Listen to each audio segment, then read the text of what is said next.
Friends, welcome back to our channel. तो हम लोग क्या पढ़ रहे थे? प्राचीन भारतीय इतिहास के स्रोत, मतलब ऐसे कौन से प्रूफ या प्रमाणिक स्रोत हैं, सोर्स हैं कि जिनके द्वारा हम अपने इतिहास की जानकारी इकट्ठा करते हैं। तो अब तक पिछली वाली वीडियो में हमने क्या पढ़ा था? हमने पढ़ा था प्राचीन भारत के स्रोत दो प्रकार के होते हैं, ये तीन प्रकार के होते हैं, सॉरी। पहला होता है हमारा साहित्यिक स्रोत, दूसरा होता है हमारा अभिलेख पुरातात्विक स्रोत, और तीसरा होता है हमारा विदेशी यात्रियों द्वारा लिखे गए स्रोत।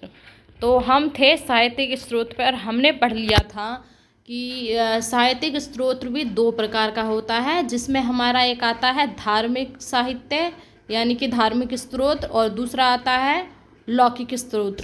तो धार्मिक स्रोत भी दो प्रकार का होता है, जिसमें हम ब्राह्मण स्रोत और ब्राह्मणेतर स्रोत के बारे में जानकारी इकट्ठा करते हैं। ब्राह्मण स्रोत में हमारा आता है वेद, उपनिषद, रामायण, महाभारत, ये सब चीज़ें आती हैं। और ब्राह्मणेतर में आते हैं हमारे बौद्ध और जैन से संबंधित ग्रंथों का अध्ययन किया जाता है। तो हम इसी पर थे, धार्मिक साहित्य पर। धार्मिक साहित्य पे हमारा हो चुका था, और अब हम स्टार्ट करते हैं वेद। सबसे पहला वेद धार्मिक ग्रंथ में हमारा आता है। ब्राह्मण ग्रंथों में वैदिक साहित्य प्रमुख है। वैदिक साहित्य भारतीय विद्वानों की अद्भुत सृजनशीलता का परिचायक है। वैदिक साहित्य का सृजन लगभग 1500 से 200 ईसा पूर्व के मध्य किया गया। वैदिक साहित्य के अंतर्गत क्या आता है? वेद आते हैं, ब्राह्मण आते हैं, और उपनिषद आते हैं, आरण्यक आते हैं, सूत्र साहित्य आते हैं।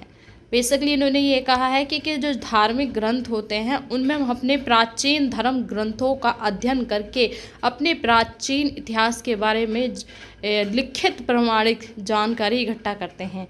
तो इसमें हमारा पहला आता है वेद। वेद क्या है? वेद हमारे भारत का सर्व प्राचीन धर्म ग्रंथ है। वेदों की संख्या कितनी है? 4 है। ऋग्वेद है, यजुर्वेद है, सामवेद और अथर्ववेद है। ऋग्वेद से हमें क्या जानकारी मिलती है? ऋग्वेद में हम भारत के आर्यों के प्रसार और उनके आंतरिक और बाह्य संघर्ष की उस समय की सामाजिक आर्थिक दशा के बारे में हमें, जब आर्य पंजाब अफगानिस्तान से लेके गंगा यमुना के क्षेत्र तक फैले हुए थे, तब तक की जानकारी हमें इसमें मिलती है। वेदों से हमें प्राचीन आर्यों की सामाजिक, धार्मिक, है ना, और राजनीतिक स्थिति के बारे में पता चलता है। तो सबसे पहले हम वेद 4 होते हैं, तो हम सबसे पहले ऋग्वेद की बात करते हैं कि इसमें है क्या। वेद जो ऋग्वेद है सबसे प्राचीन वेद है। इसकी रचना जो हुई थी 1500 से 1000 ईसा पूर्व में हुई थी। ऋग्वेद जो है अपौरुषेय, मतलब इनकी रचना किसी मनुष्य ने नहीं की है, मतलब परमात्मा द्वारा की गई है।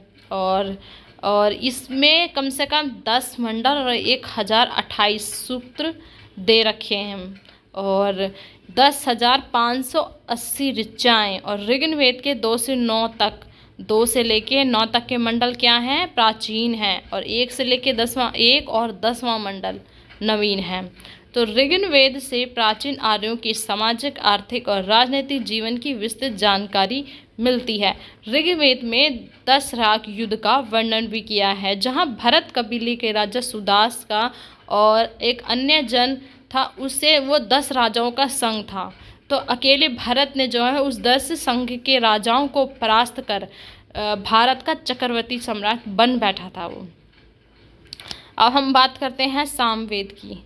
सामवेद क्या है? सामवेद एक ऐसा वेद है जिसमें वो मंत्र दे रखे हैं जो यज्ञों में देवताओं की स्तुति के लिए गाए जाते हैं, और इसे भारतीय संगीत का मूल भी कहा जाता है। ये ग्रंथ भारत की, है ना, गायन विद्या के लिए श्रेष्ठ उदाहरण है। और सामवेद में जो है 1549 ऋचाएँ दे रखी हैं। सामवेद में अपनी मौलिक जो ऋचाएँ हैं वो 75 हैं सिर्फ, और शेष कहाँ से ली गई हैं? ऋग्वेद से ली गई हैं। यजुर्वेद का क्या अर्थ होता है? यजुर्वेद का अर्थ होता है यज्ञ। इस वेद में अनेक प्रकार की, इसमें जो है यज्ञ के दौरान विभिन्न प्रकार की विधियों का वर्णन इसी में दिया गया है जो यज्ञों में कराई जाती हैं, इसलिए इसे यजुर्वेद कहा गया है। अब अथर्ववेद की बात करते हैं। इस वेद की रचना जो अथर्वा ऋषि ने की थी, इसलिए इसे अथर्ववेद कहते हैं। इसकी रचना लगभग 800 ईसा पूर्व में हुई थी। अथर्ववेद में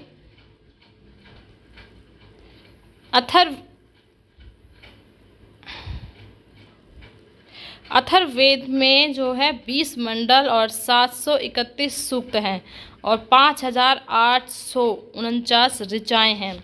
अथर्ववेद में 1200 ऋचाएँ जो ऋग्वेद से ली गई हैं और अथर्ववेद से उत्तर वैदिक कालीन भारत की पारिवारिक, सामाजिक, राजनीतिक जीवन की विस्तृत जानकारी मिलती है। और इसमें हमें अथर्ववेद में क्या जानकारी मिलती है, जादू टोने टोटके के बारे में जो जानकारी मिलती है वो हमें अथर्ववेद से ही मिलती है। तो दोस्तों, कैसी लगी आपको आज की ये वीडियो। उसके बाद हम करेंगे ब्राह्मण ग्रंथ। ब्राह्मण ग्रंथ क्या होते हैं? इन 4 वेदों को संहिता भी कहा जाता है और संहिताओं को अच्छी तरह से समझने के लिए ब्राह्मण ग्रंथों की रचना की गई है। तो यही है ब्राह्मण ग्रंथ। हम इसके बारे में अगली वीडियो में बात करेंगे। तो अब तक के लिए बहुत बहुत शुक्रिया हमारे साथ बने रहने के लिए। और अगर आपको ये वीडियो अच्छी लगी तो प्लीज़ इसे लाइक, शेयर और ज़रूर करें और हमें बताएं कमेंट करके कि आपको ये कैसी लगी। अगर कोई गलती या कुछ होगी है तो उसके बारे में भी मुझे कमेंट करें ताकि मैं अपनी गलती को सुधारूं। तो दोस्तों, मिलते हैं अगली वीडियो में। तो तब तक के लिए बहुत बहुत शुक्रिया।